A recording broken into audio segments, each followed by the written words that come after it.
Maravilha. We're live.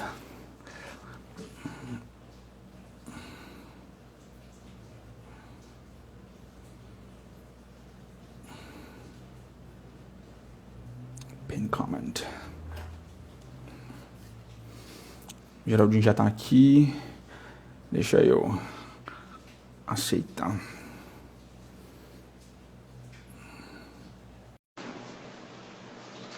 Oi pessoal. Se vocês puderem dar um retorno do microfone, maravilha. Oi. Tudo bom, João? Como vai? Tudo certo. E aí? Tá dando pra me ouvir bem aí? Tá dando sim. Você me Tá. ouve bem?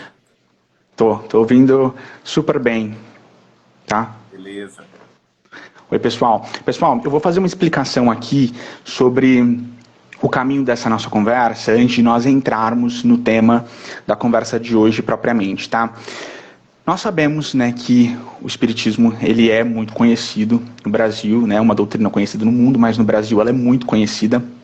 E o termo espiritismo, ele diversas vezes é tomado em acepções que não são as mais honestas, as mais justas naquilo que o codificador trouxe para nós.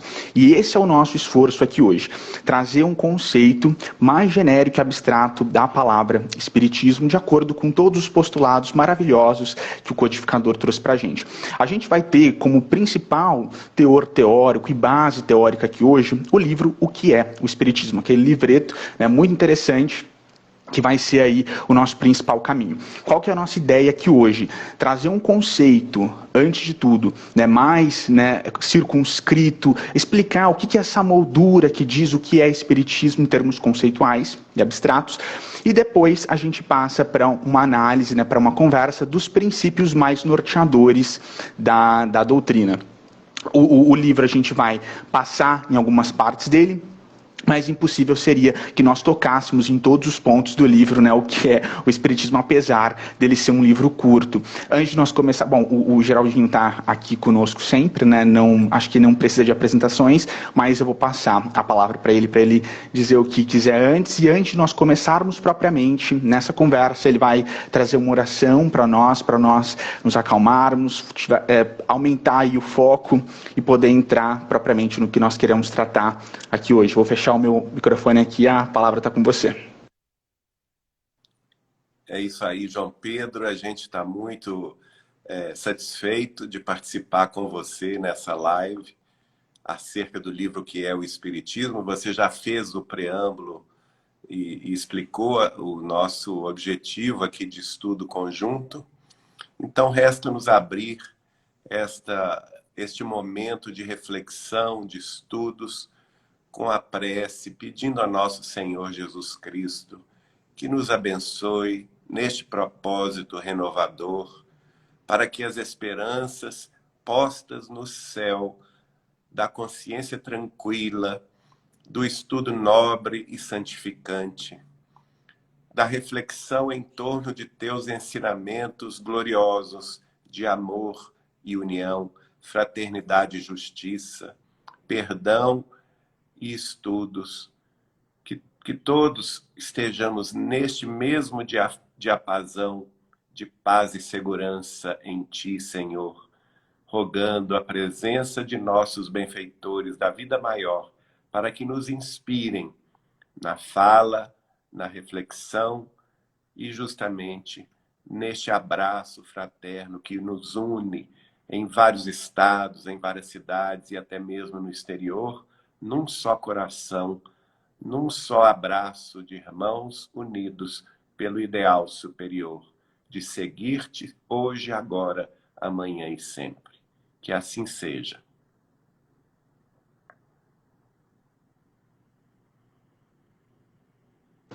Maravilha. Ótimo. Bom, pessoal, então, né, aí com uma prece maravilhosa, vamos entrar no estudo de hoje. Bom, antes de nós começarmos, a pensar esse conceito, vamos trazer aqui a estrutura do livro, né, o que é o Espiritismo. Ele é um livro curto, ele tem um preâmbulo curto e 3 capítulos. Esses 3 capítulos, vamos começar pensando eles de trás para frente.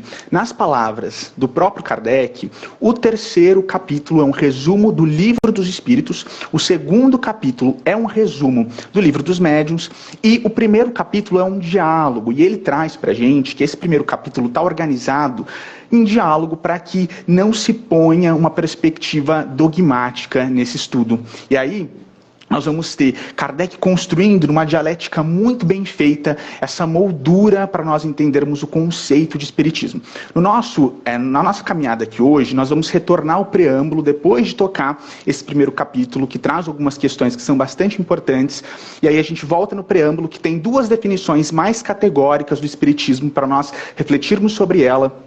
E aí, então, mais uma vez, depois disso, a gente passa com o Geraldinho para a análise dos princípios mais norteadores da doutrina. Então, né, dito isso, a gente tem, nesse 1º capítulo da obra, O que é o Espiritismo, 3 diálogos centrais. Um primeiro diálogo com um crítico, um segundo diálogo com um cético e um 3º diálogo com um padre. A gente não vai trazer o diálogo com o padre aqui, em nenhum momento, porque seria uma abordagem bastante distinta da que a gente quer aqui hoje, e aí a gente pensa nisso em outra hora. O primeiro diálogo com esse crítico, a gente percebe aqui Kardec sendo realmente um professor muito preocupado com seus alunos, né? E aí a gente não entra de cara, quando a gente vê esse diálogo com o crítico, na conceituação do espiritismo, mas nós entramos numa perspectiva anterior, a quem nós deveríamos dizer o que é o espiritismo. É muito legal. E aí ele traz aqui essa conversa com esse crítico para nos ensinar que nós não devemos nos ocupar com aquelas pessoas que trazem uma crítica sistemática filha do orgulho, que esse não é o nosso público, que nós devemos nos ocupar com as pessoas que estão com o coração aberto, dispostas a aprender, dispostas a um diálogo que seja, né, mais construtivo, justo e honesto. Esse é o primeiro ensinamento que ele traz para a gente no livro. Quando a gente entra na questão, no segundo diálogo aqui, com o cético, ele vai responder diversas questões. Mais uma vez, nós não teríamos tempo para tocar todas elas, porque são muitas. Então a gente sugere a leitura, é importante que todo mundo leia o livro. A gente escolheu algumas questões aqui que o cético, né, fez a Kardec, que são importantes para a gente começar a pensar, né, o espiritismo dessa forma mais circunscrita. Então, a primeira questão que ele coloca é sobre a acepção dos termos, né? Espiritualismo, espiritismo. Ele pergunta para Kardec, por que você está cunhando um termo novo? Se existem já, né, na imaginação popular, e as pessoas já lidam bem com os termos espiritualista e espiritualismo. E aí Kardec, esse é um ponto bastante importante da nossa conversa aqui hoje, porque Kardec diz de cara, não, teorias novas, conceitos novos merecem palavras novas. Por isso, uma palavra nova, espiritismo.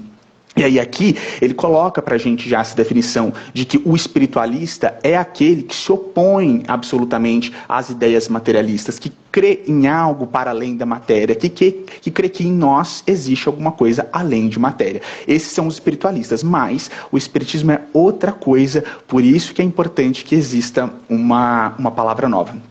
Na segunda, né, questão aqui, o cético pergunta, né, se os fenômenos espíritas eles não seriam uma simulação. Pergunta para Kardec isso. E aqui a gente tem uma resposta de Kardec que é bastante importante e para a gente pensar o cenário atual em que nós estamos inseridos e o que é espiritismo e o que não é. Porque Kardec fala que seria muita má fé, né, que nós colocássemos e confundíssemos o espiritismo com a magia e a feitiçaria. Ele usa essas duas palavras, que nós não poderíamos confundir essas coisas. E que esses efeitos, né, eles são muito distintos. E que o espiritismo, né, repudia o fim, as práticas, as fórmulas e as palavras místicas que estão inseridas nesse contexto da magia e da feitiçaria. Olha que importante isso, porque a gente vê muitas vezes as pessoas chamando os espíritas de feiticeiros. Isso acontecia, né, mais antes, hoje não acontece tanto, hoje o respeito às religiões alheias ele é um pouco mais substancial, mas é importante a gente perceber que o próprio codificador fez essa diferenciação. E aí uma terceira pergunta importante ainda para nós tocarmos, antes de nós voltarmos lá para o preâmbulo, é ele trazendo aqui para Kardec, né, se o Espiritismo, isso que Kardec queria colocar para as pessoas, não estaria lidando e levando as pessoas, né, para reviver crenças fundadas no maravilhoso e no sobrenatural.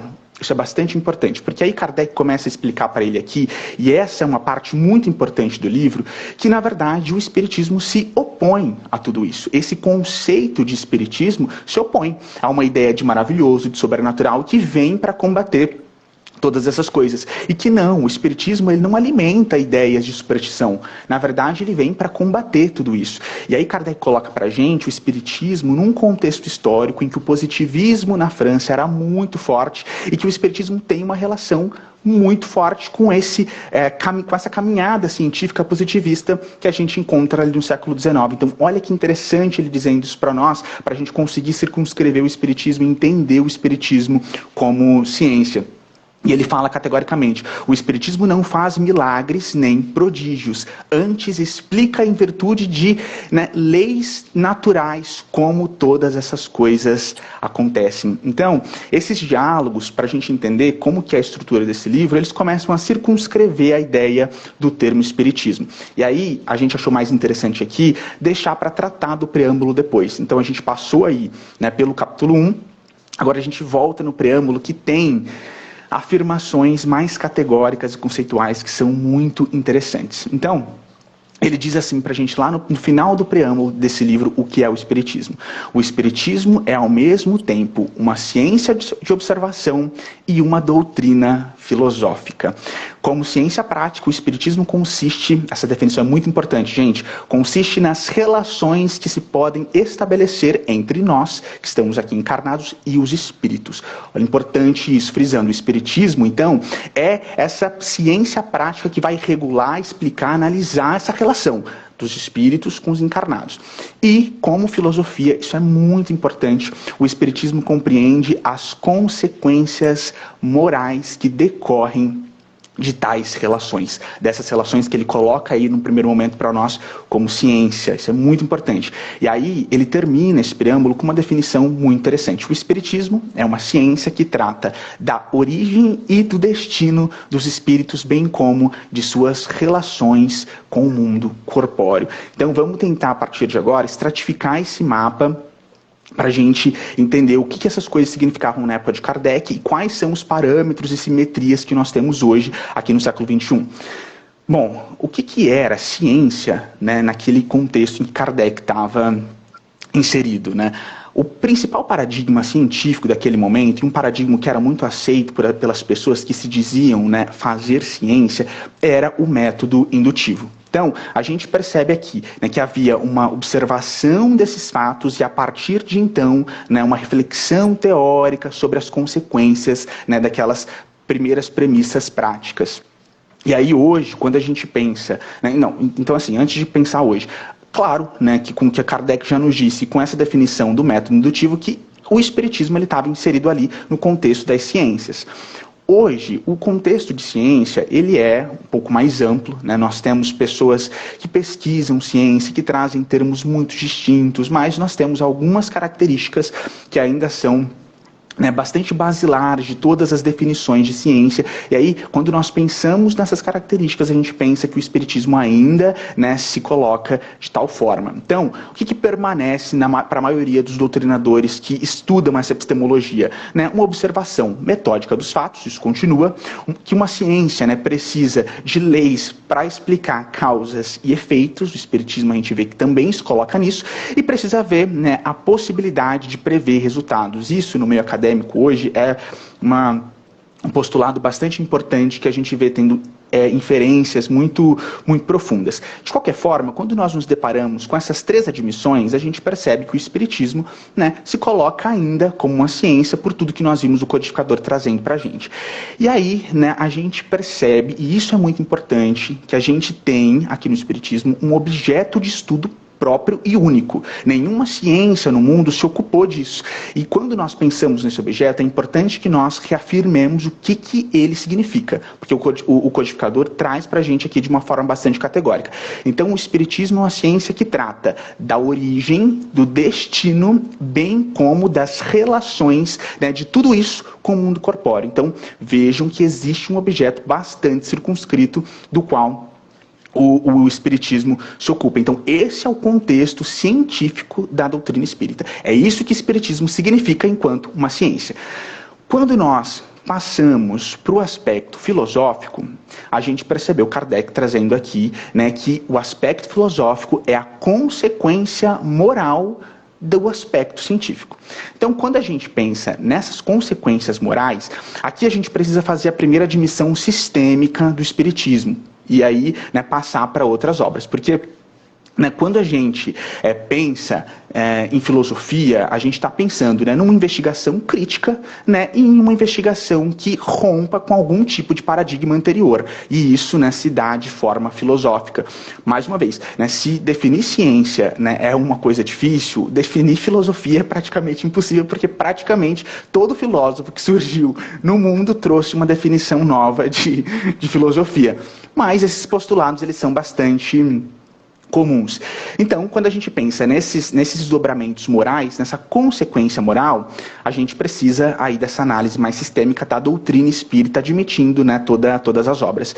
E aí, né, a gente tem, na questão 625 do Livro dos Espíritos, o principal postulado moral da doutrina espírita, né, quando pergunta-se: qual é o tipo mais perfeito que Deus tem oferecido ao homem para lhe servir de guia e modelo? Resposta categórica na questão 625: Jesus. A continuação imediata dessa resposta é a seguinte: para os homens, Jesus constitui o tipo de perfeição moral a que a humanidade pode aspirar na Terra. Então, olha só, a gente viu o conceito de ciência, a gente viu que o conceito de espiritismo enquanto filosofia é a consequência moral, e a gente tem um paradigma principal dessa moral, que é o Cristo.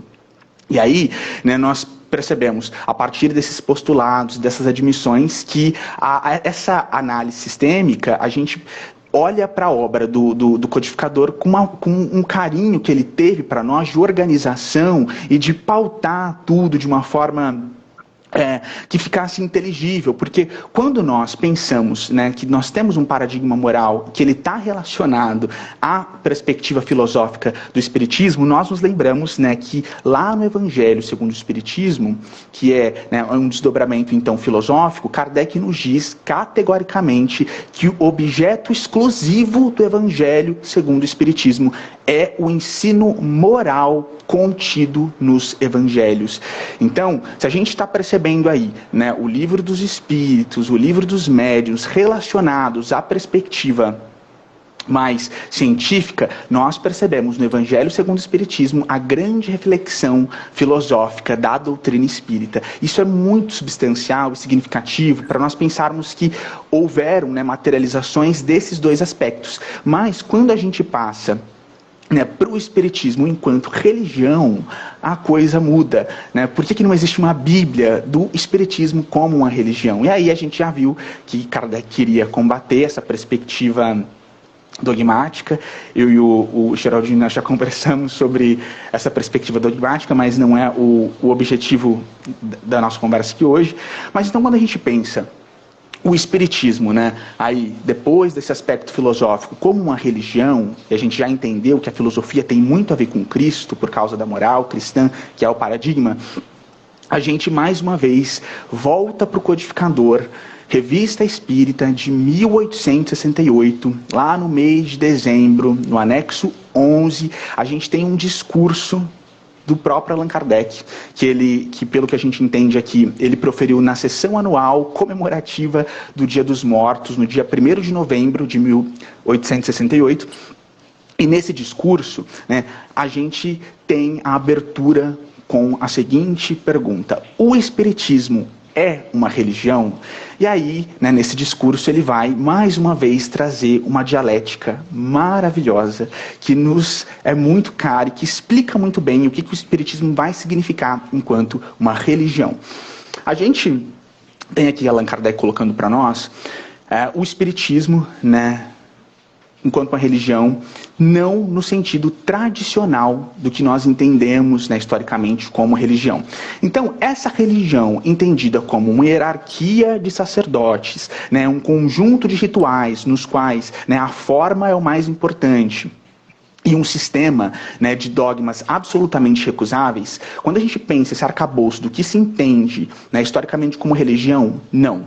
Nesse sentido, o espiritismo não é uma religião. É isso que ele traz para a gente nesse discurso. Mas, num outro sentido, no sentido, né, etimológico aí da palavra, no sentido de religar, nesse sentido, sim, o espiritismo é uma religião. E aí é importante a gente pensar isso aqui de uma forma analítica e calma, né? O espiritismo, né, ele é uma religião nesse sentido de religar, porque nos coloca em contato com essas reflexões morais, né, que é uma consequência de uma análise das leis divinas que regem a nossa vida. Então, nesse sentido, ele nos aproxima e nos religa de Deus. É nesse sentido que o espiritismo é uma religião. E quando a gente pensa, né, nesse aspecto do espiritismo, nesse aspecto tão bonito do espiritismo como uma religião, a gente se lembra, né, da reflexão que o próprio Cristo trouxe enquanto afirmação para nós no Evangelho, lá no Evangelho de João, no capítulo 14, né, no versículo 6, quando Jesus nos diz que Ele é o caminho, a verdade e a vida, e que nós não chegaremos a Deus senão por intermédio dele. Então, quando a gente passa por toda essa caminhada conceitual do Espiritismo, enquanto religião, enquanto filosofia, enquanto, né, uma ciência, a gente entende que esse conjunto de conhecimento, né, abre realmente para nós uma possibilidade muito concreta, real, honesta, de nós nos conectarmos com Deus. E, mais uma vez, a gente percebeu aí relações mais claras e imediatas, né, da perspectiva científica, da perspectiva filosófica com alguns textos, e da perspectiva religiosa não, porque esse caminho, ele é uma dialética que nós precisaremos percorrer por nós mesmos. Nós precisaremos entender quais são as nossas deficiências morais ante as reflexões, né, dessas leis divinas que regem tudo aqui, né, todo esse mundo material difícil no qual nós estamos inseridos. E a partir de então, quando nós percebemos que sim, o Espiritismo é uma ciência, uma filosofia e uma religião, nós passamos a pensar e ponderar quais são os princípios mais norteadores dessa doutrina. E é aqui que o Geraldinho entra. Quando a gente pensa, né, naquele postulado que Kardec trouxe para nós, né, da separação do espiritismo, do espiritualismo, que o espiritualismo seria, né, mais circunscrito àquelas pessoas que apenas acreditam, né, que existe alguma coisa além da matéria, no espiritismo a gente já tem outras acepções, outras admissões que são necessárias. E a primeira delas, sobre a qual nós vamos falar aqui com o Geraldinho, é a existência de Deus. O que significa, né, dentro de um princípio norteador dessa doutrina que a gente precisa começar a conceituar de uma forma mais justa. Eu vou desligar o meu microfone agora. Tá bom, João Pedro.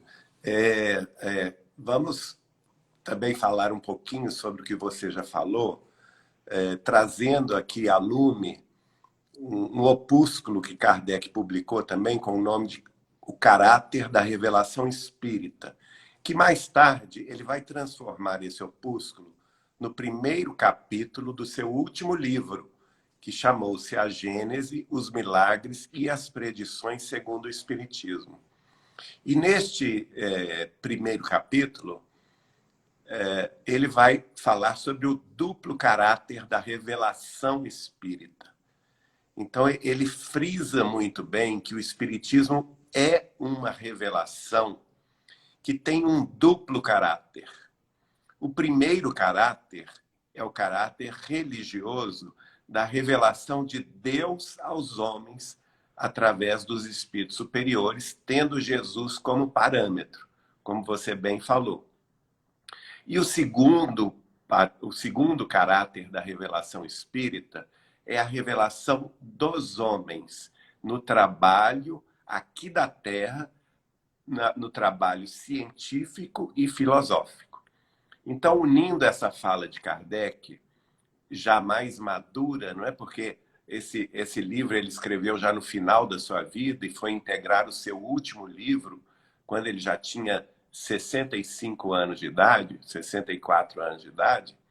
Então, nós vamos ver que ele reflexionava profundamente a respeito do tríplice aspecto da doutrina espírita, em que a base é justamente a revelação dos homens, porque é a reflexão filosófica do homem sempre pensando o que eu estou fazendo aqui na Terra, o que é esta vida terrena, não é? De onde eu vim, para onde eu vou, quem são os meus parentes, quem são os meus amigos, quem são os meus inimigos, as pessoas com as quais eu antipatizo, não é? Porque eu tenho essa tendência, porque eu tenho esta predileção de profissão ou de busca, e assim sucessivamente. É a busca filosófica humana. É aquela fala de Jesus, quando ele vira para nós e fala assim: batei e abrir-se-vos-á. Busca e acharás. Não é? Então, nós temos que buscar a verdade. E a filosofia é isso, é a busca da verdade. Ao mesmo tempo, o trabalho dos homens implica na revelação da verdade através da ciência. Então, essas questões filosóficas, ao longo da história humana, vão provocar o próprio surgimento da ciência positiva, da ciência investigativa, não é? Da ciência de observação. Olha só, e logo você aí mencionou que o Espiritismo, segundo o próprio Kardec escreveu no que é o Espiritismo, é uma ciência de observação. Ora, se ele é uma ciência de observação e, ao mesmo tempo, uma doutrina filosófica, ele está observando o quê? A gente precisa entender isso. O que Kardec, junto com os seus pares, estavam observando e dessa observação deduziram a ciência espírita. Então, a resposta é uma só. É a manifestação dos espíritos. É a mediunidade. Então, o foco central da doutrina espírita, revelatório, aí que nós vamos à revelação divina. Porque é aquele primeiro caráter da revelação espírita, que é a revelação divina aos homens, através, naturalmente, de Jesus, de seus prepostos e mensageiros, representantes, assim, do Espírito da verdade, que, através de médiuns considerados de reputação ilibada, filtram com muita clareza o ensino superior dos espíritos superiores. Então, a obra de Kardec, ela nasce justamente dessa observação, e ele vai trazer essa ciência espírita maravilhosa, através inicialmente da filosofia espírita, expressa no Livro dos Espíritos, da ciência espírita, através do Livro dos Médiuns, e, por final, da religião espírita, através do livro O Evangelho segundo o Espiritismo, que são as consequências morais, não é, do ensino do Cristo aplicados na prática, da nossa prática diária. Bom, nesse intercâmbio maravilhoso com o mundo espiritual, Allan Kardec vai, então, definir algumas questões pelo ensino desses espíritos superiores. Então, a primeira questão é a existência de Deus. E se coloca lá o seguinte: Deus, a inteligência suprema, causa primária, ou por outros, primeira de todas as coisas. Como que nós vamos ter a prova da existência de Deus? A prova da existência de Deus pode ser encontrada num próprio axioma científico, através do qual não há efeito sem causa. E assim, segundo o próprio a própria colocação de Kardec neste livro, que é o Espiritismo, assim é só procurar a causa de tudo, o que não é obra do homem, e haverá um vislumbre da presença de Deus.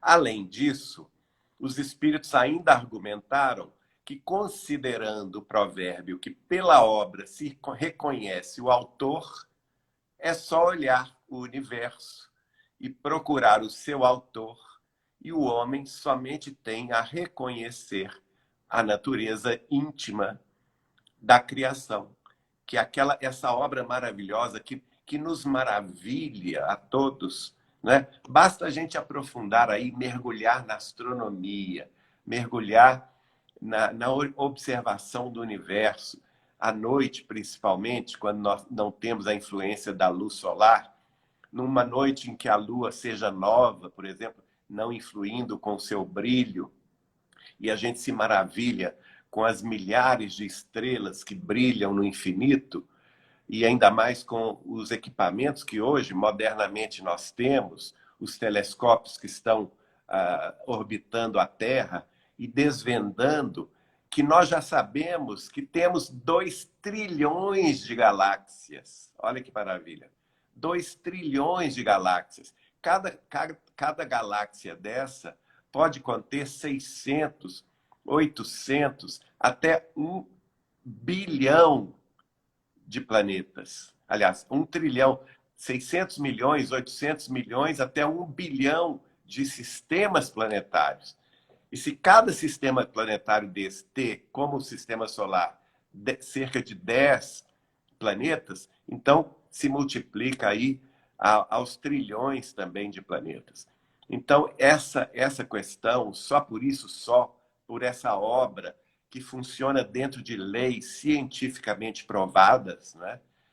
Tanto da física tradicional, quanto da física einsteiniana, a física, depois que surgiu a física quântica e tudo mais, todos os avanços da astrofísica moderna mostram o que tudo isso é coordenado e submetido a leis muito claras, muito distintas, e que os homens, com o avanço da ciência terrestre, vão apenas deslumbrando mais um pouco, ou levantando o véu a essa verdade que encobre a natureza íntima do Criador.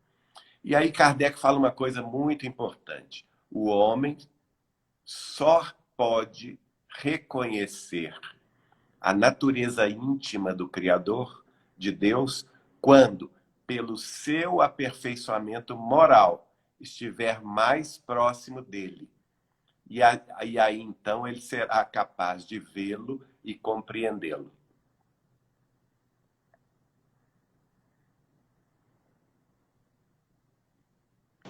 Estava tentando achar o botão aqui para ligar meu áudio. Maravilha, é isso mesmo.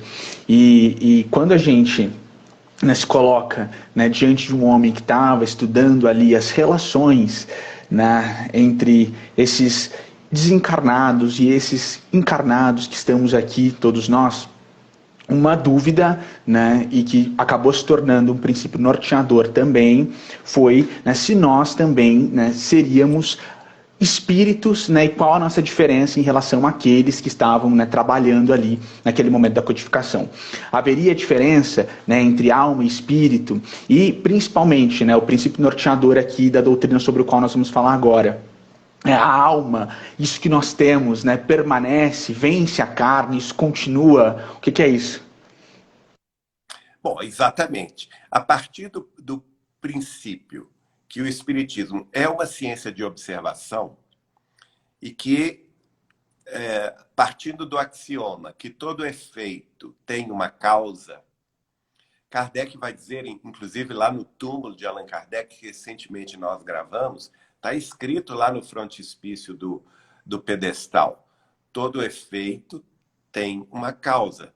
Todo efeito inteligente há que ter uma causa inteligente. Então, quando Kardec vai observar o fenômeno da manifestação dos espíritos, que naquela época ainda não se sabia o que era, não é? Então, o fenômeno da mediunidade, os fenômenos físicos, das batidas que ocorriam, não somente em Paris, mas nas sociedades europeias. Os fenômenos da brincadeira do copo, por exemplo, que respondia às questões dos circunstantes através de apontar uma letra ou outra até formar frases.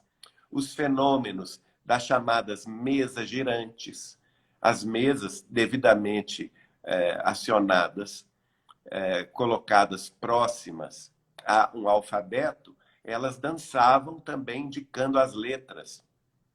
A cestinha de vime, onde se amarrava uma pena com a tinta, ainda daquela tinta, daquele sistema de tinteiro, não é? E as pessoas ali, apondo a mão na cestinha de vime, aquela caneta tinteiro ia escrevendo, e assim sucessivamente, os fenômenos de vozes diretas, os fenômenos de materialização dos espíritos através de médiuns específicos. Tudo isso foi observado por Allan Kardec. E aí veio uma conclusão óbvia. Como os efeitos eram inteligentes, a causa só poderia ser inteligente. E daí decorreu a conclusão da lógica espírita, da ciência espírita, de que esse efeito inteligente, que era a manifestação mediúnica, a manifestação em vários aspectos, em várias modalidades, nada mais era do que fruto da ação de uma inteligência desencarnada, desenfaixada do corpo físico. E essa inteligência, portanto, Allan Kardec vai chamar de espírito, porque é ensinado a ele, e ele faz também, ele tem também o seu sistema de filtragem das mensagens que recebia. Não é? Ele vai ter um método científico para aprovação das respostas que ele obtinha de vários médiuns, através de vários espíritos comunicantes, em várias cidades da França, da Bélgica e até além. Né? Nós sabemos, por exemplo, que ele teve até a colaboração de pessoas no Brasil, que recebiam espíritos, mandavam mensagem para ele. E disso tudo, ele tira um substrato da inteligência manifestante, que eram os espíritos, e então conclui a respeito de um princípio básico da doutrina espírita, que é o princípio da imortalidade da alma. Então, aqueles seres inteligentes que estavam se manifestando através dos fenômenos presenciados por ele e por todos aqueles que conviviam no círculo de pesquisa dele, eram espíritos humanos desencarnados. E aí vai decorrer, então, este princípio básico. A imortalidade é a qualidade ou condição do ser humano imortal, de duração perpétua. Resume a pré-existência da alma, a existência na Terra e a sobrevivência do ser, que tem no espiritualismo a sua demonstração teórica e dogmática, mas no espiritismo encontra a sua demonstração positiva e prática.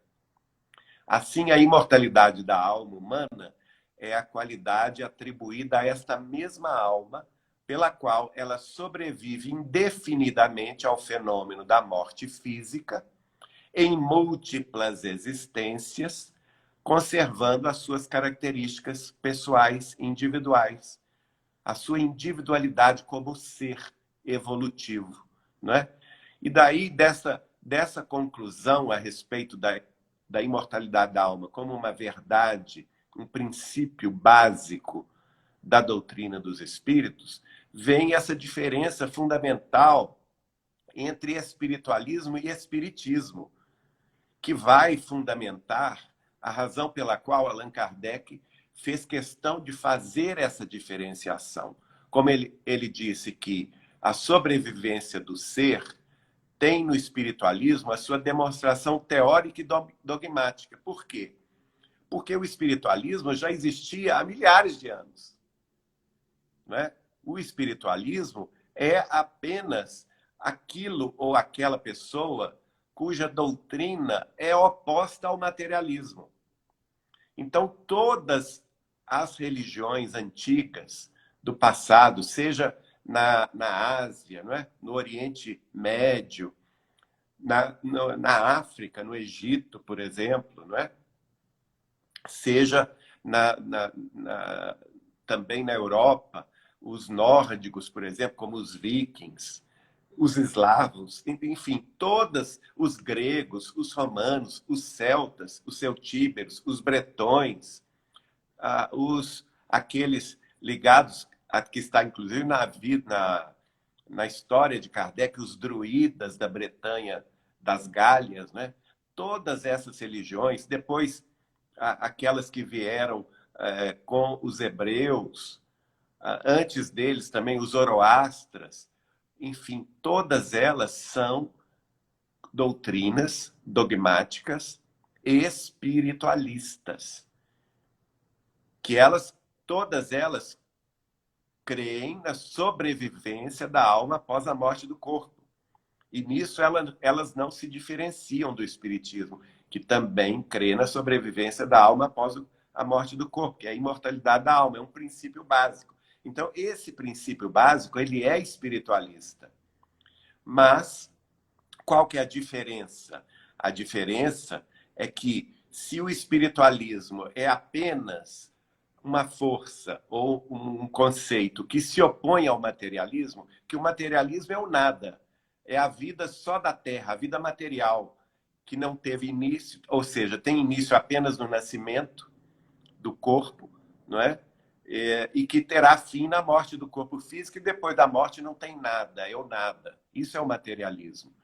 O espiritualismo não, é a crença na sobrevivência da alma.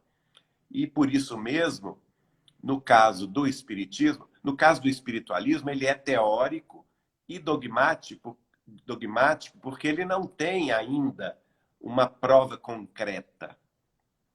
Com o espiritismo é o contrário. O espiritismo, ele demonstra de forma positiva e prática, através do fenômeno da mediunidade, a sobrevivência da alma após o corpo. E nós temos como maior prova da sobrevivência da alma após o corpo, a morte do corpo, a obra, a tarefa hercúlea, a tarefa gigantesca de Francisco Cândido Xavier, Chico Xavier, que é a figura mais próxima nossa, não é?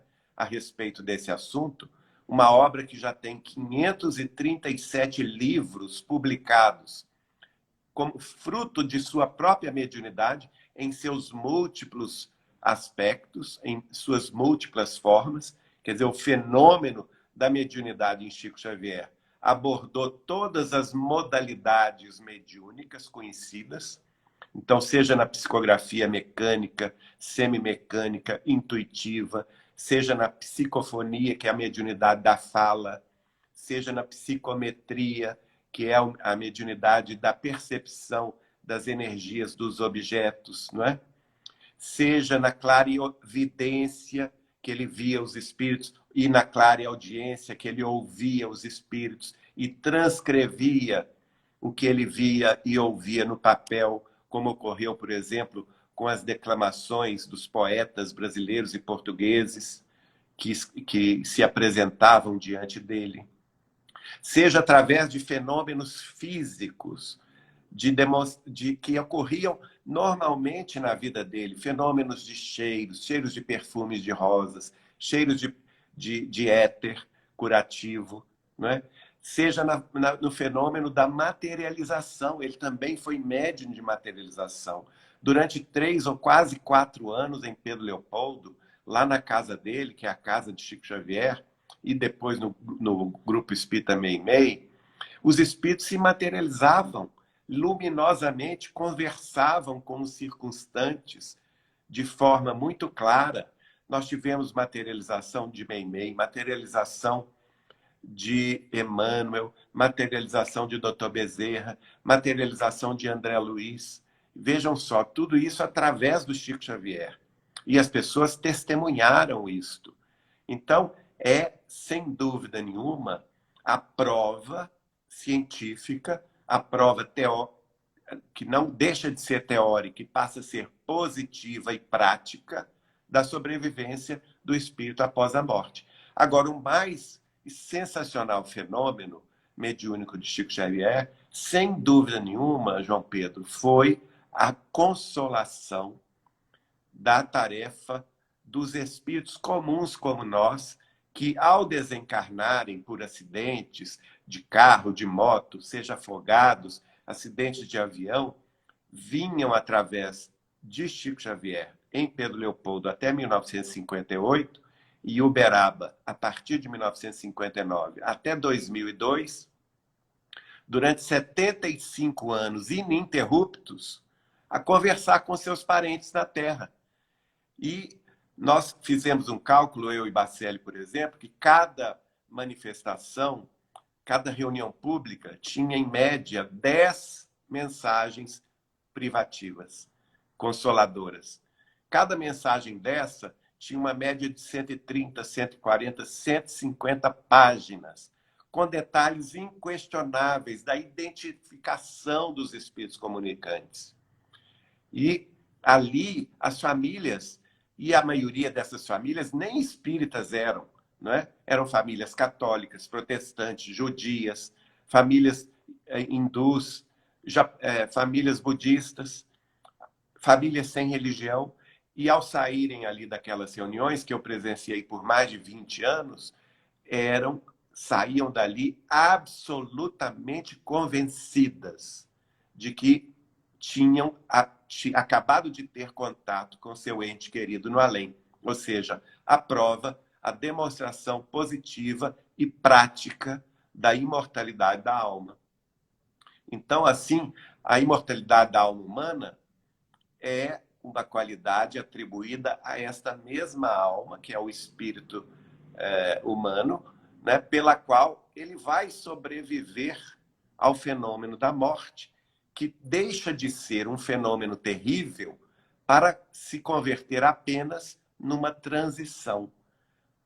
O corpo físico nada mais é do que uma veste transitória que um dia nós vamos largar para nos revestir de outros corpos, e físicos também, só que de características espirituais. Maravilha. Pessoal, nós então, né, estamos começando a tocar em questões que são, né, mais filosóficas a partir de agora, e o Geraldinho trouxe, né, o exemplo maravilhoso do Chico, e lidou com muitas pessoas que estavam, né, sofrendo, e quando, né, nós vamos avançando nesses princípios espíritas sobre os quais nós estamos falando aqui, como nós avançamos da ciência, da religião, nós percebemos que há um desdobramento no entendimento dos princípios anteriores.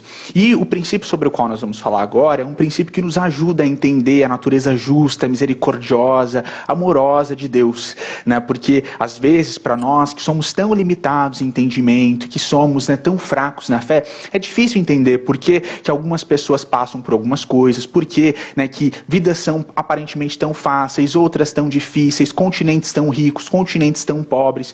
E aí a gente se depara, né, na codificação com esse princípio maravilhoso que é o da pluralidade das existências, que vem desencadear para todos nós um conjunto fabuloso, né, de entendimentos morais, de entendimentos de justiça, da bondade, da paternidade de Deus e sobre, né, as nossas responsabilidades para tornarmos a nossa vida essa espiritual que permanece, que caminha sempre mais fácil, mais feliz, mais próxima do nosso Criador. Vamos falar desse princípio agora.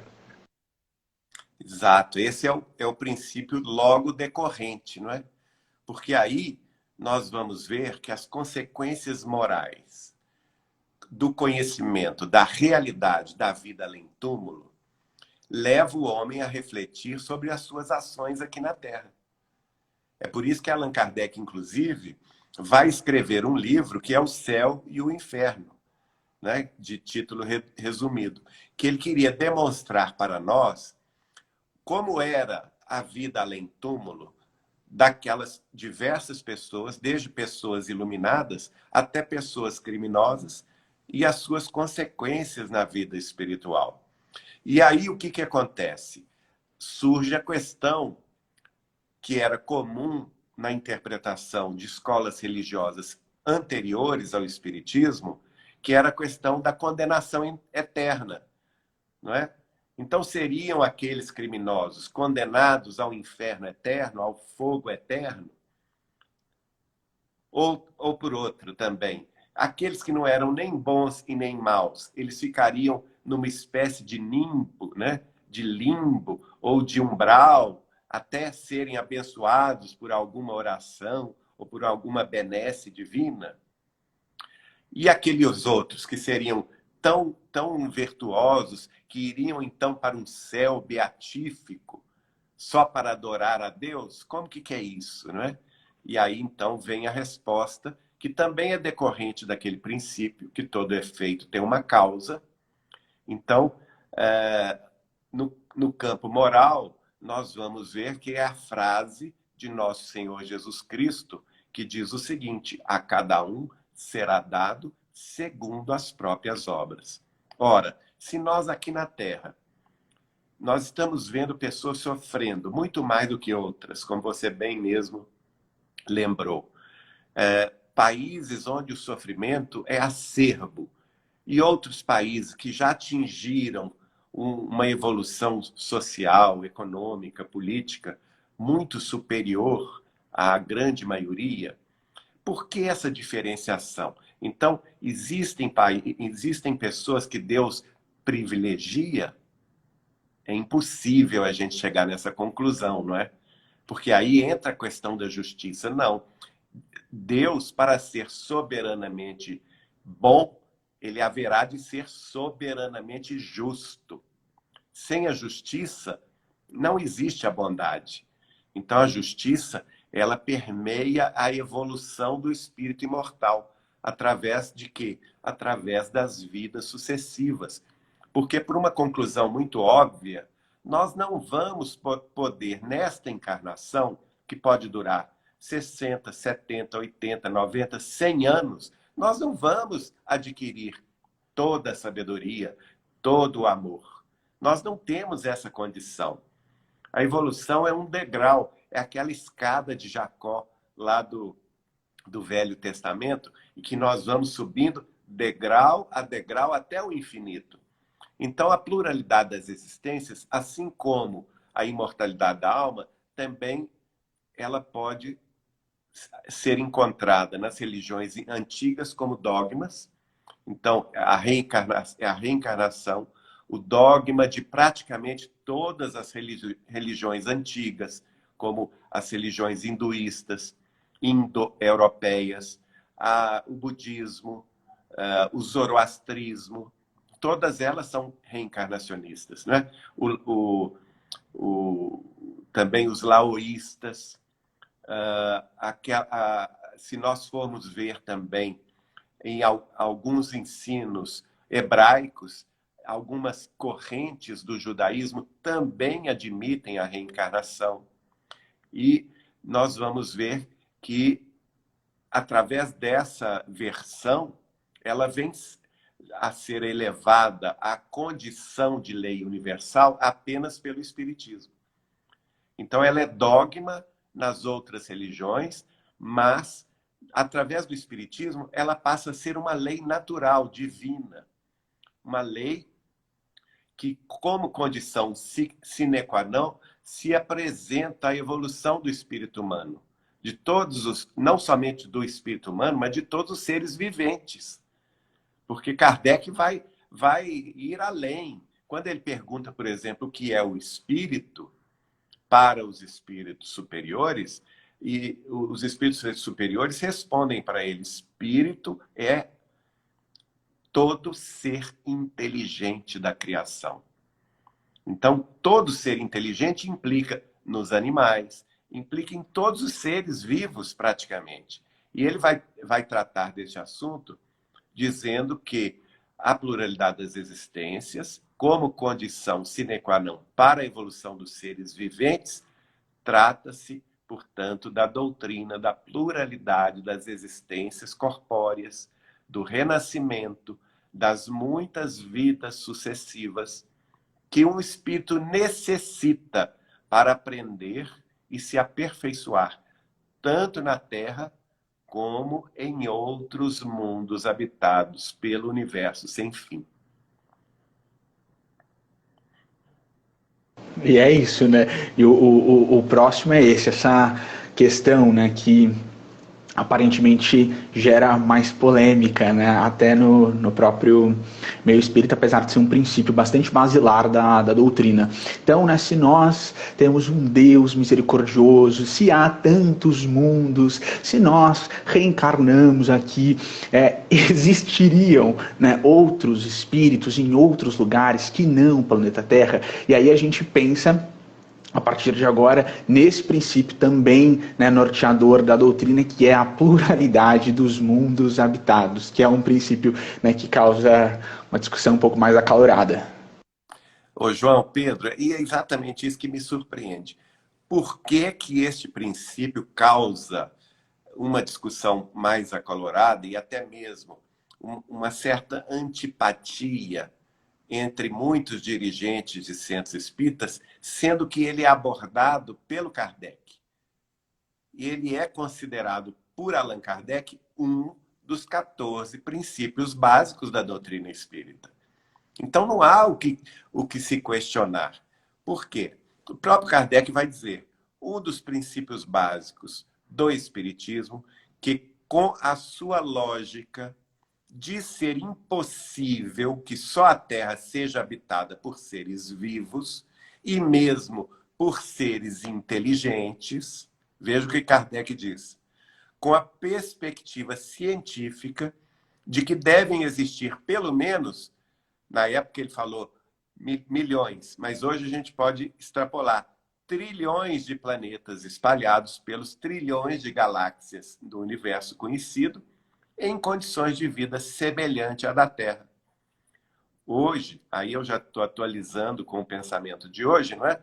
Hoje, o pensamento majoritário geral dos cientistas, dos astrofísicos, dos astrônomos, não é? É o de que haja vida em outros planetas, ainda que não descobertas, por uma questão de probabilidade e estatística racionalmente postas. E evoca-se ainda aqui, no caso nosso espírita cristão, a afirmativa de Jesus, constante do Evangelho de João, no capítulo 14, versículo 2, segundo a qual há muitas moradas na casa de meu Pai. Então veja, o princípio da reencarnação também e o princípio da pluralidade dos mundos habitados, então são dois princípios que se unem, a pluralidade das existências e a pluralidade dos mundos habitados. Por quê? Porque um está em sintonia com o outro. Você, na sua evolução de espírito imortal, não necessariamente vai fazer todo o percurso da sua evolução aqui na Terra, ou num único planeta.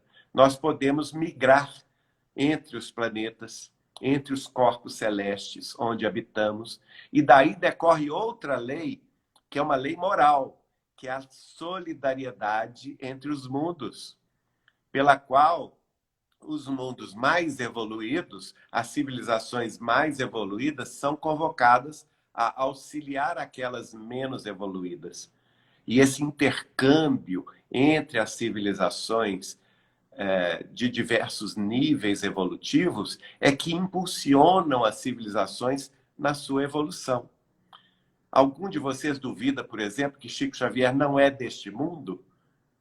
Não é? Eu brinco, gente, se alguém me perguntar, você conheceu, já viu algum extraterrestre? Eu vou dizer sim, convivi com ele 21 anos, chama-se Francisco Cândido Xavier. O homem não era desse mundo. Sem dúvida nenhuma, o espírito dele veio de outros mundos mais evoluídos, não é? E essa solidariedade, quer dizer, ele descer para nos ensinar, fez com que nós pudéssemos também subir alguns degraus no nosso conhecimento dessas leis universais. E aí é muito importante isso, porque nós estamos no limiar de uma época da humanidade, que é a época do final da transição planetária, porque assim como nós evoluímos, também os mundos evoluem. E nesse movimento de transição planetária, que começara um século antes da doutrina espírita, segundo se revelou a Allan Kardec, na Revista Espírita, e ele colocou no seu último livro, esse processo, segundo Chico Xavier, vai se completar apenas em 2057, ou seja, 2 séculos depois da chegada da revelação espírita. No total, esse período de 3 séculos, de 100 anos antes da doutrina e 2 séculos depois da doutrina, é o período em que todas essas questões estão em burburinho, não é? E nos preparando para essa realidade. Tanto é que há 51 anos atrás, no programa Pinga Fogo, o Chico vai dizer que no limiar desta nova era, nós vamos reconhecer que não somos o único mundo criado por Deus e que fazemos parte de uma família universal, não é? E aí vamos entender o imperativo da fraternidade, de vivermos em paz.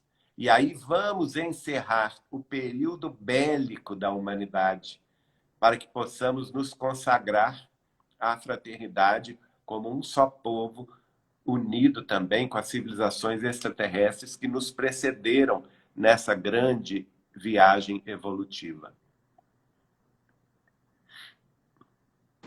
Maravilha, muito bem explicado. Obrigado, tá ótimo. Bom, então, né, a gente já atingiu 1 hora, mas a gente ainda tem mais uma aqui sobre o qual nós queremos, né, falar. E aí, né, o Geraldinho teve um contato muito especial, né, ao longo de vários anos com alguém que vivenciou de uma forma muito substancial esse último princípio sobre o qual nós queremos conversar aqui hoje, que é, né, a comunicabilidade dos espíritos, né, através, né, da mediunidade dos médiums, e nós temos aqui, né, alguém que conviveu com um grande médium, capaz de grandes feitos em termos de comunicabilidade. Vamos falar então agora por último desse princípio. Então, esse último princípio, que é a comunicabilidade dos espíritos, ele decorre naturalmente do próprio modus operandi da mediunidade, que Kardec vai compreender entrevistando os espíritos comunicantes, fazendo uma triagem das respostas deles a respeito desse fenômeno, da maneira pela qual este fenômeno se dá, não é? E por isso mesmo ele vai, no livro dos médiuns, trazer para a face da Terra o que nós podemos chamar do primeiro tratado científico sobre o fenômeno da mediunidade.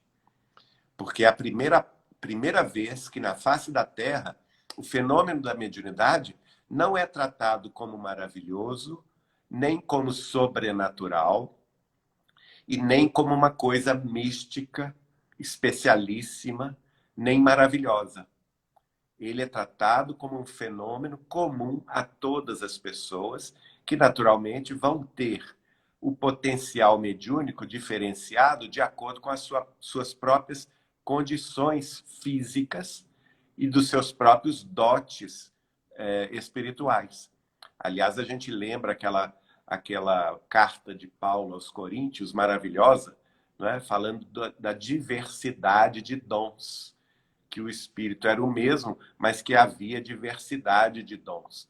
Dons de falar, dons de escrever, dons de interpretar os espíritos comunicantes, e assim sucessivamente. Então, a comunicabilidade dos espíritos é a condição, segundo a própria opinião de Allan Kardec, no seu vocabulário espírita, ele definiu que é a manifestação inteligente dos espíritos, tendo por objeto uma troca constante de pensamentos entre eles e os homens aqui na vida física, Elas podem se classificar de acordo com o fundo moral com que se diferenciam, podendo ser elas grosseiras, frívolas, sérias, instrutivas, consoladoras ou superiores.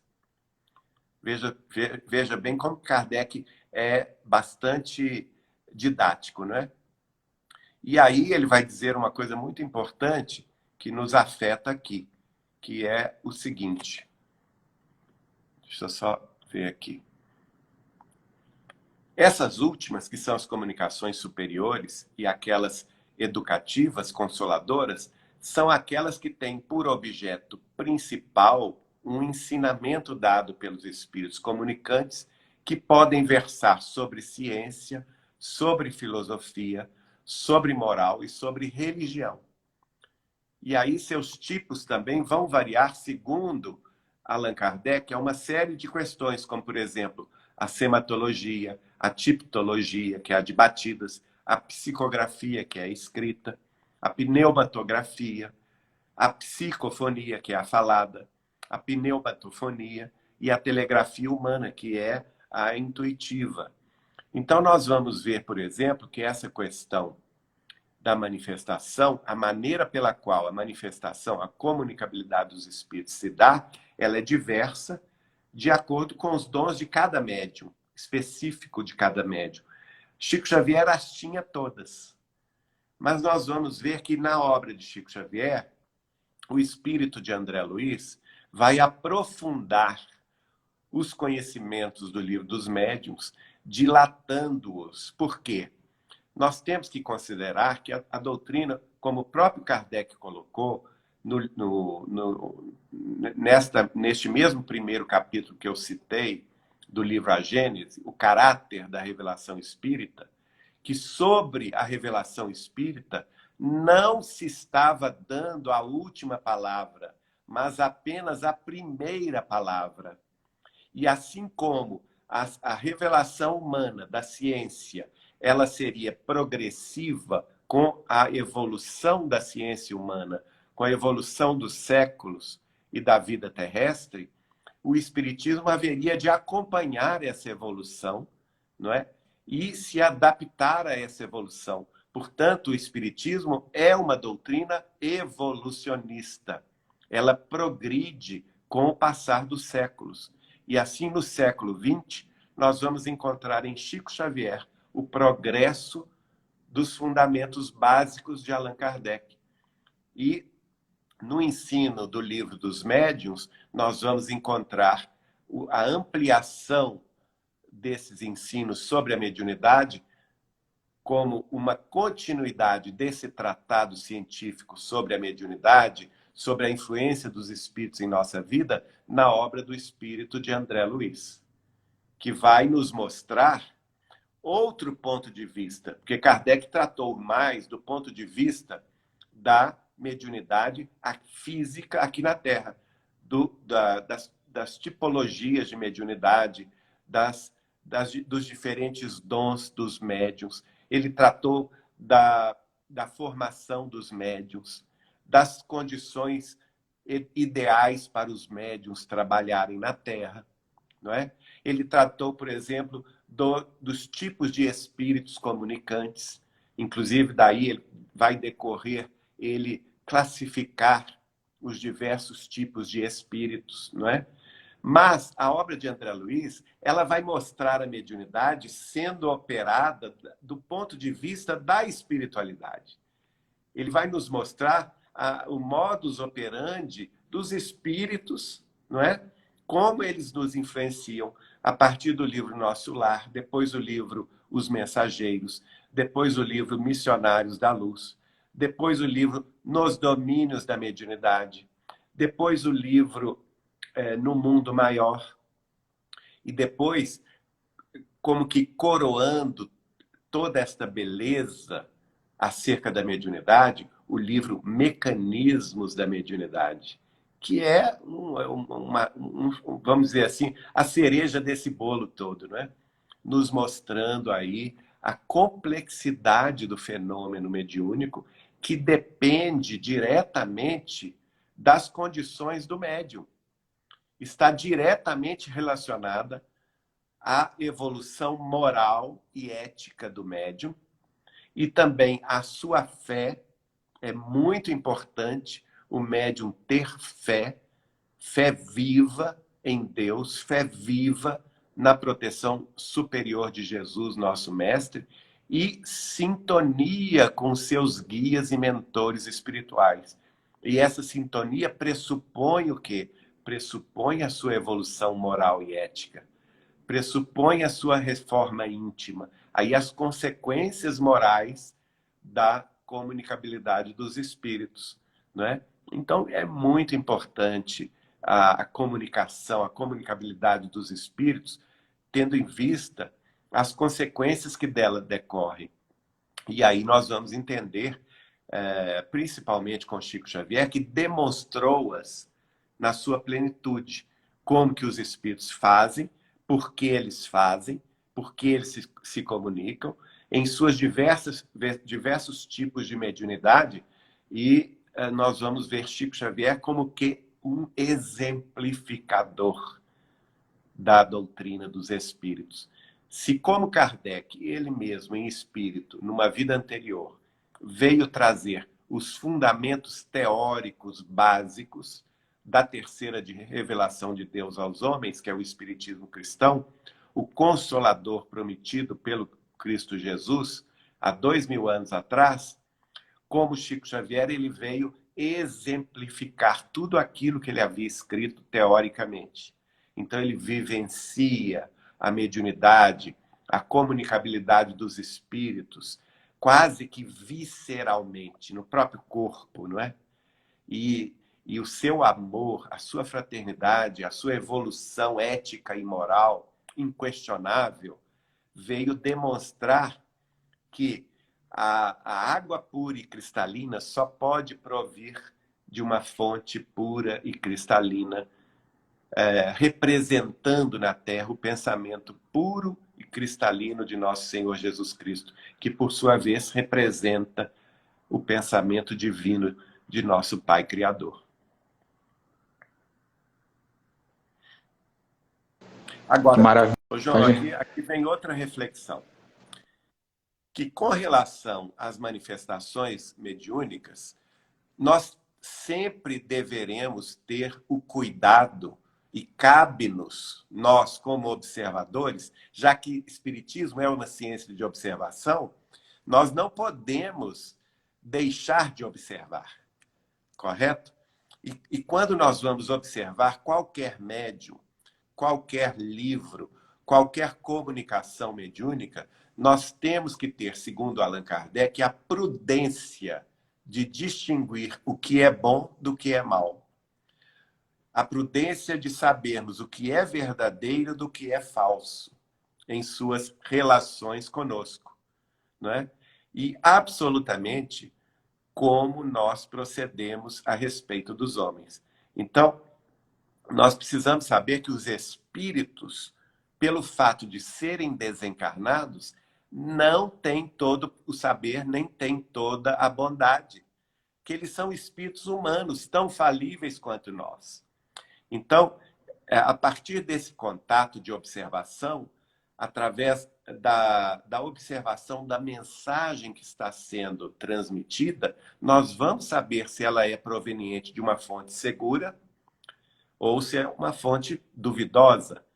Nós vamos saber se ela é uma fonte boa, amorosa, justa, ou se é uma fonte voltada para desequilíbrios, desvios, até mesmo crimes, não é? Então, nós temos que exercer essa, vamos dizer assim, vigilância, não somente conosco, mas também observando os médiuns e os espíritos que estão à nossa volta, para que nós não sejamos enredados em fantasias, em ilusões, em mistificações, que Allan Kardec estuda muito profundamente, não é? Nós temos a questão, por exemplo, do animismo. Nós temos que observar o que é anímico, do que é mediúnico. Certa feita, conversando com o Chico, eu perguntei a ele, Chico, essa questão do animismo é tão preocupante e está tão em voga nos estudos, nos grupos de estudos, e determinados dirigentes de reuniões são tão rígidos que os médiums até se retraem com medo de estarem transmitindo pensamentos que lhes são próprios, né? Pensamentos anímicos.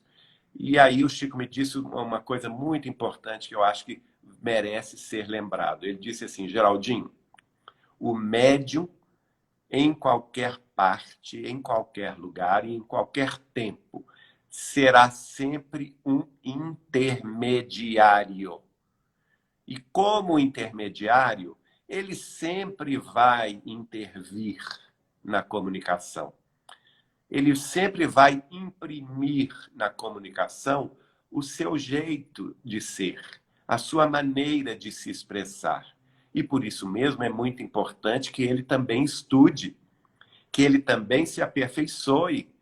Por quê? Que ele também conheça outros assuntos, outros temas, porque aí ele dá chance que espíritos mais avançados se utilizem dele.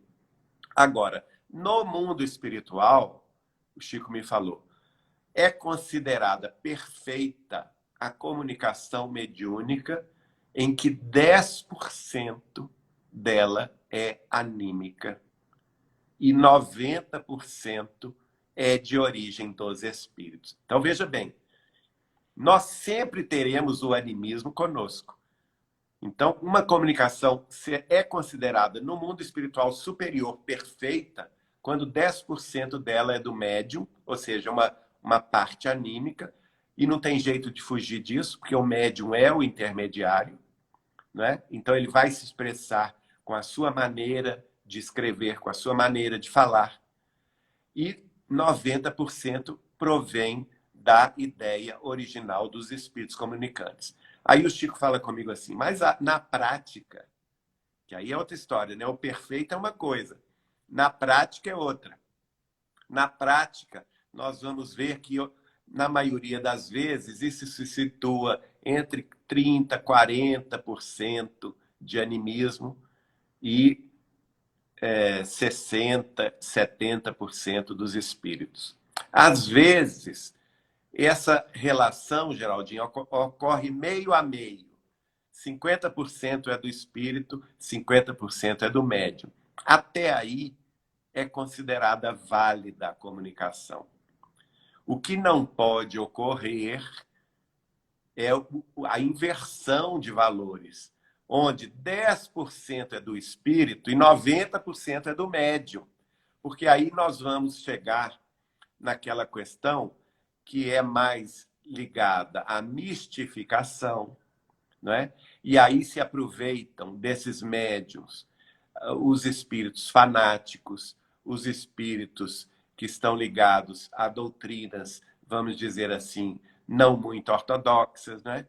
A doutrinas fantasiosas que estabelecem até mesmo rituais, sistemas ritualísticos que podem ser considerados ridículos, né? Que gostam de ser insensados na sua vaidade.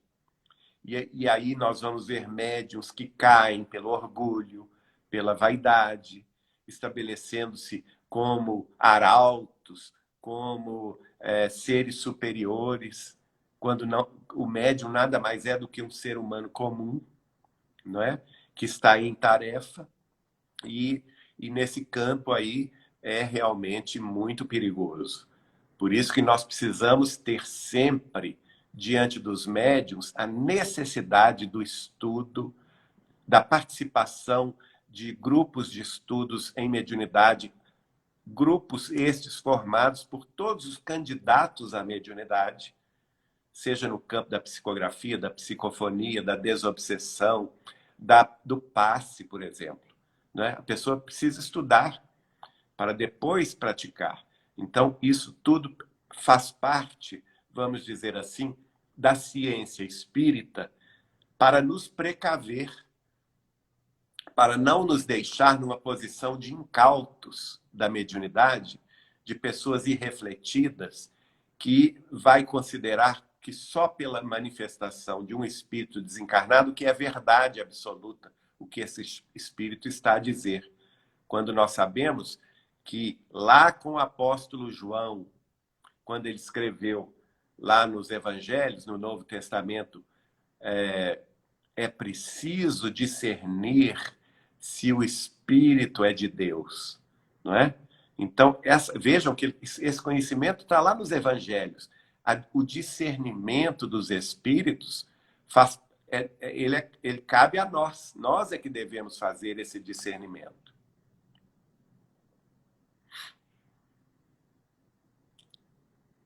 Que maravilha. É uma decorrência, né, bastante lógica e que nos deixa bastante atentos, né, para não cair em qualquer lugar, não cair em qualquer coisa. E esse aviso de João é realmente bastante importante. Pessoal, agora, caminhando para as nossas considerações finais aqui, acho que é importante, bom, nós conceituamos, né, mostramos qual é essa moldura conceitual dentro da qual o Espiritismo está inserido. O Geraldinho trouxe aqui, né, os princípios norteadores que nós achamos que seriam importantes de, né, tocar aqui hoje. Mas é importante nós nos lembrarmos que todo esse esforço, esse tipo de esforço, é para que nós, né, entendamos o que é o conceito, né, justo, honesto, que o codificador quis trazer para todos nós da palavra Espiritismo. O próprio Allan Kardec, né, o próprio senhor Allan Kardec, como colocaram aqui na Revista Espírita, ele admitia abertamente nas revistas na própria codificação a importância de todo o entendimento religioso. Quando ele fala, né, do Espiritismo enquanto uma religião, ele admite a importância das religiões, que nós não deveríamos jamais cair num fanatismo de tentar, né, nos colocarmos contra e absolutamente partidários de um sistema contra outros. Esse não é o nosso papel, não é o nosso esforço aqui. Nós nos lembramos, né, de Joana de Cusa, quando ela foi perguntar para Jesus se ela deveria impor o conhecimento evangélico ao marido. Jesus responde que não, que ela deveria amá-lo. Então, o caminho não é esse. Admitir todas as religiões, admitir a importância, né, como Kardec nos ensina, do pensamento conjunto, que tudo isso é muito válido. E, para terminar aqui como consideração minha final, acho que é bastante importante, quando nós pensamos em o que é o Espiritismo, nós pensarmos no sentido consolador, né? Como consolador prometido. E aí, quando nós nos deparamos com esse conjunto, né, de postulados, conhecimentos, princípios que mostram pra gente que tem esperança no futuro, que todos nós vamos passar pelas nossas dores, que dias melhores esperam por todos nós, o Espiritismo se coloca, em termos conceituais, absolutamente como o consolador, que torna as nossas vidas mais felizes, né, que traz realmente bastante esperança para passar por todas as coisas pelas quais nós precisamos passar por aqui. A gente já está chegando ao tempo, quero saber se o Geraldinho tem considerações finais, quer dizer mais alguma coisa antes de nós finalizarmos. Bom, João Pedro, é importante dizer também o seguinte, que o Espiritismo ele ensina muito a todos aqueles que não se limitam a um estudo superficial, né? Então, o candidato a ser espírita, ele precisa ter amor ao estudo, ele precisa ter amor à leitura, ele precisa se maravilhar com a descoberta. O Espiritismo não é uma coisa fácil, que você vai assimilar simplesmente por ouvir falar. Então, é muito válido a pessoa procurar ouvir palestras, ouvir lives, mas isso só não basta. É preciso que ela estude, é preciso que ela se maravilhe com as informações espirituais. E essas informações espirituais, se considerarmos a obra de Kardec, são 33 livros, considerando, por exemplo, cada ano da Revista Espírita um livro, e os opúsculos que ele também publicou sobre a doutrina. Com Chico Xavier já são 537 livros. Então vejam bem, já se ampliou muito esse universo. Estudando a obra de Chico Xavier e biografias sobre os exemplos vivos, a vivência de Chico Xavier, já são outros 250 livros. Veja só, nós já estamos chegando aí quase a 1000 livros, sem falar em outros estudiosos que publicam livros sobre a doutrina, sobre os postulados da doutrina, os princípios básicos da doutrina, não é? Estudando sobre outros médiuns também que publicaram seus livros. Então, veja, nós temos um arcabouço de informações espetaculares que uma parcela mínima da humanidade teve. Então, nós somos, de certa forma, privilegiados com uma oportunidade gloriosa na nossa vida terrestre. Agora, tudo tem a sua contrapartida. Por isso que Jesus disse, muito será pedido a quem muito foi dado. E se nós recebemos tanto, para nós vai ser exigido muito mais. Não é? É preciso que tenhamos isso em mente. Porque espírita preguiçoso, espírita comodista, não entra, não, no reino dos céus. Né? É aquela história, não pode. A pessoa tem que dar de si mesma alguma coisa, tem que procurar trabalhar. E aí nós vamos chegar naquela última definição gloriosa do Espiritismo, que é fora da caridade não há salvação. Kardec não propôs, fora do Espiritismo não há salvação, não. Kardec, muito conscienciosamente, ao conversar com o padre, não é? no livro O que é o Espiritismo, ele demonstra, fora da caridade não há salvação. E a caridade é o amor de Jesus, como Chico Xavier falava, é o amor em movimento. E ninguém como Chico Xavier o demonstrou tão faticamente, tão enfaticamente na sua vida diária. Basta que a gente veja, estude e observe os exemplos que ele nos deixou. Não é? Então, este é o caminho da verdade da vida que se materializa na nossa evolução espiritual através do amor, do trabalho fraterno, da fraternidade e da solidariedade legítimas, que farão com que nos unamos numa grande família universal, numa união sincera, numa união profícua, em que os ensinamentos do Cristo, como glorioso roteiro, ficarão para sempre gravados em nossos espíritos. Maravilha, maravilha. Pessoal, então era isso que nós tínhamos para dizer hoje. A gente queria realmente trazer os conceitos, os princípios, né? Tivemos uma conversa longa. Muitas pessoas perguntaram aqui antes se ficaria salvo. Vai ficar salvo quando eu terminar aqui. Nós já vamos salvar. Eu vi muitas perguntas aqui. Infelizmente não tem como responder todas as perguntas.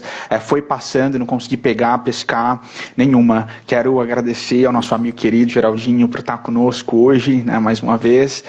Teremos, né, mais esforços com as obras básicas futuramente e agradecer, né? Muita gratidão por todo mundo que ficou conosco até agora. Vou fazer uma prece bastante rápida para nós agradecermos aqui por tudo que nós temos recebido e depois eu vou finalizar. Gratidão, pessoal.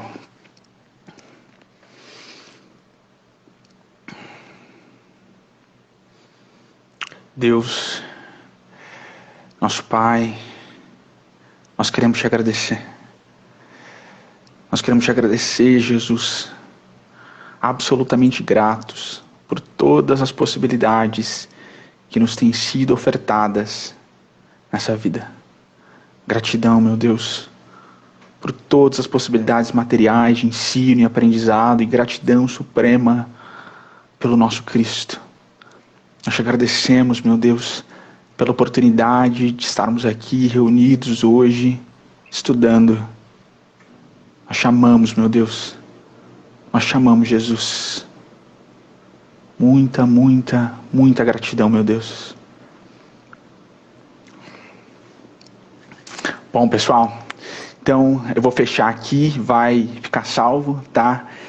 E quando nós se postarmos, né, em outros canais, a gente avisa aqui para quem achar as outras plataformas mais confortáveis. Gratidão mais uma vez ao nosso amigo aqui, o Geraldinho. Gratidão a todo mundo que ficou conosco até agora. Tchau, tchau.